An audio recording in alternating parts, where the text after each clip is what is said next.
Hey guys, welcome to a new video. Today I'm going to be showing y'all all of the books that came into my possession in the month of March 2026. I tried to focus on historical fiction. Now that I'm looking at this, I think only like 2 of these books, maybe 3, are historical fiction, but it was a good time getting books this month. We're going to start with the one I got most recently and go all the way down to the one that I got on the first day of the month, but let's get into it. We are doing the March book haul, y'all. I love a good book haul, don't you?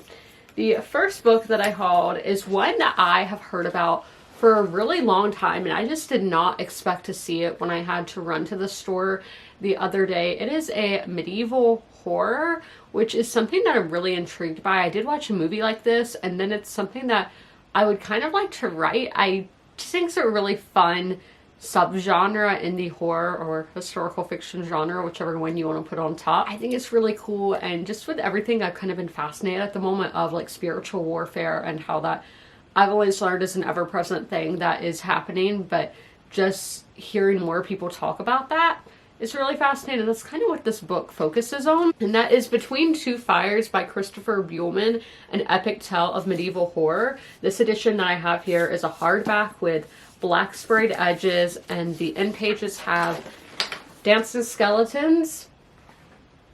I hope that focuses for y'all. This is set in the 1300s. We have the bubonic plague that is going on in a Norman village, and there might be even more to that with Lucifer, and it says are rising a second war on heaven with the fallen angels and then the good, so good versus evil.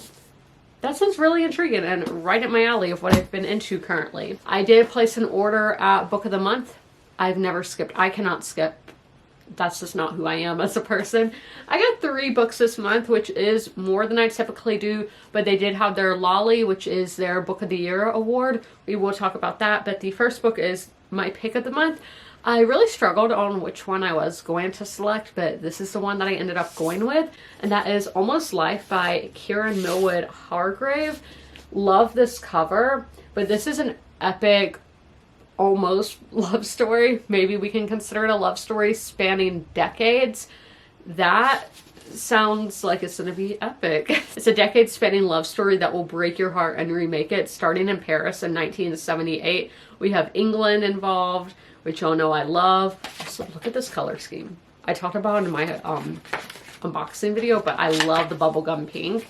But I think this is really realistic because a lot of times you read romance books that have a formula and you know the couple's going to end up together in the end, but that's not always what happens in the real world, when something like this might be a bit more realistic, but who knows because I haven't read it. The book that I did select for, because there are several that you can choose from, this is one that I saw Scott over on TikTok talk about, and his review of the book really convinced me to give it a go because it's one I had heard of. Obviously it was nominated for Book of the Year, and therefore I picked it up because of his review, and Book of the Month would be my cheapest place unless I got secondhand.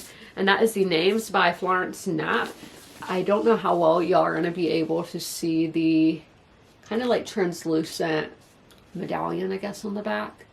I missed when it was like a medallion on the front because that's just so much easier to see, but lately in the past few years they've been doing these. But this is just showcasing, we go down like 3 paths of each name that could have been chosen for this child and how their life would end up differently because of the name. The book's brilliantly imaginative structure, propulsive storytelling, and emotional gut-wrenching power are certain to make The Names a modern classic. That's a big thing to say there, but just saying how powerful a name is. The Vaster Wilds by Lauren Groff has kind of a similar theme of how we have to put names and titles on everything. Why do we do that? And what power does the name give us? As I said, I had a hard time picking which book I was going to make my book of the month. So usually if there's one that I didn't end up choosing, I wait and hear reviews next month's box. And the case that happened recently is this book, Made Me Think of You by Libby Page. Brady over on TikTok, she's the one who I always wait for her reviews on the books, and if she loves it, I'm like, okay, add to box. This one, she said it's made for you if you love books, and I mean, do I not love books? Do I not love books? They're my favorite thing in the world. We do have a quote on the back that says, the right book in the hands of the right person at exactly the right moment can change their life forever. And that is so true. It's so amazing when I look back at books that I've read and be like, oh my gosh, all of those books led me to this moment where I am now. That would I have this outlook on life if I hadn't read those books? Isn't that so incredible? This 12 books, 12 months, one chance to heal her heart. I think this is kind of a love story, probably more on the literary side is what I'm getting from what I've heard about the book, because it is about dealing with grief as well. And again, the power of literature, how it can get you through some very hard moments in your life. I have another one that is a bit more of that historical horror. I'm really into that, I guess, at the moment. And this is a new release that was on a lot of people's list of books that they were excited that were coming out in March. And that is The Red Winter by Cameron Sullivan. So again, we have this cool cover. We have red sprayed edges. I wonder if they're by the same publishing house. This is coming to us from Tor. And this has the Beast kind of guy in there. I don't know if this is a Beauty and the Beast, if it's the same Beast. And both of these take place in France. That's cool. It says a devastating love story, a bewitching twist, a blood-drenched hunt for purpose, power, and redemption. Doesn't that sound just so genre-bending? And we have several popular authors who have blurbed the book. I know that's something that's really promising for a lot of people. And honestly, my favorite author blurbs the book, I buy it. Y'all can watch last month's haul. We did that. It might have been January's haul, but we did that. Speaking of, one of my favorite authors is Lauren Groff, and we talked about her earlier, but she had a new release. I pre-ordered it when it was released, and that is Brawler. This is her new short story collection, because her short story collection, Florida, is my all-time favorite one. So, of course, like, I would buy anything Lauren Groff put out. And she's also the only author that I've ever met, and she's such an amazing person. Definitely recommend checking her out, checking out her books, and checking out her indie bookstore as well. That's where I pre-ordered this from. Sadly, she didn't come anywhere near me on her book tour. The closest one was down in Gainesville, which is still about 4 or 5 hours from me, and I wasn't able to make that trek. But this one is I got this print. Sorry, I don't have the hands to take it out, but to Elizabeth from Lauren Groff. So she signed it. It says, anchored by profound insight into human nature, Brawler reveals the repeated turning points between love and fear, compassion and violence, reason and instinct, altruism, and what it takes to survive. She is great at writing survival stories. That's probably my favorite thing that she does, and that I think she's a master at doing, but her writing style, love it so much. I did start my month by going to Barnes & Noble, and I wanted to find the shortest historical fiction books on my to buy list according to Goodreads, and these are the two that I was able to find. We had Train Dreams by Dennis Johnson. This one had an adaptation come out last year that was nominated for Oscars. I have not seen the movie because I haven't read the book, but by the cast, it looks like something that I would enjoy, and I think the American West is going to become one of my new things. It was Rome, which I still love Rome, but I do think the American West is getting juices flowing, if you will. This is an epic in miniature of his most evocative, poignant fictions.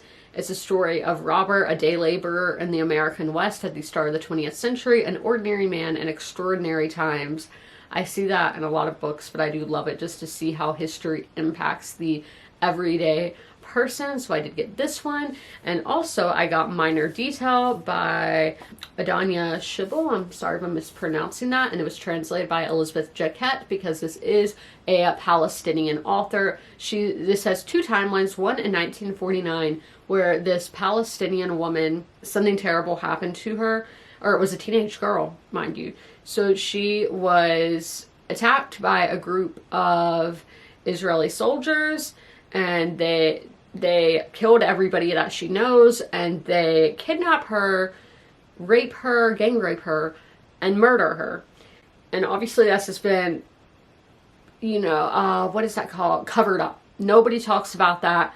But now we're going many years later, near present day, and we have a woman who is investigating that case and trying to gain justice for that young girl who these terrible events happen to. Those are all of the books that I purchased in the month of March. I hope you guys enjoyed this video. If you made it all the way through, leave a green emoji in the comments below. And as always, comment, rate, and subscribe. And don't forget to ring that notification bell to be notified when all my videos go live. I'll see you in my next one. Bye.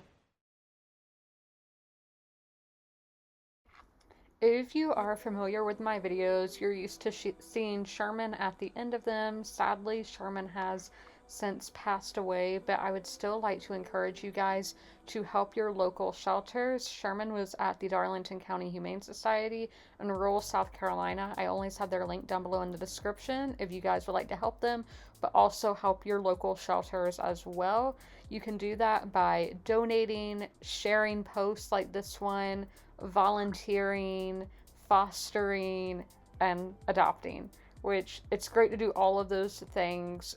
Great to help your community, great to help the animals in your community, and I cannot recommend it enough. All of my pets were rescues, they were strays or from animal shelters, and I love them so much, and I know how much love they can give, so knowing these pets at the shelter can equally give that much love, it's amazing. And y'all should totally take part and help out those local animal shelter pets, and please help them.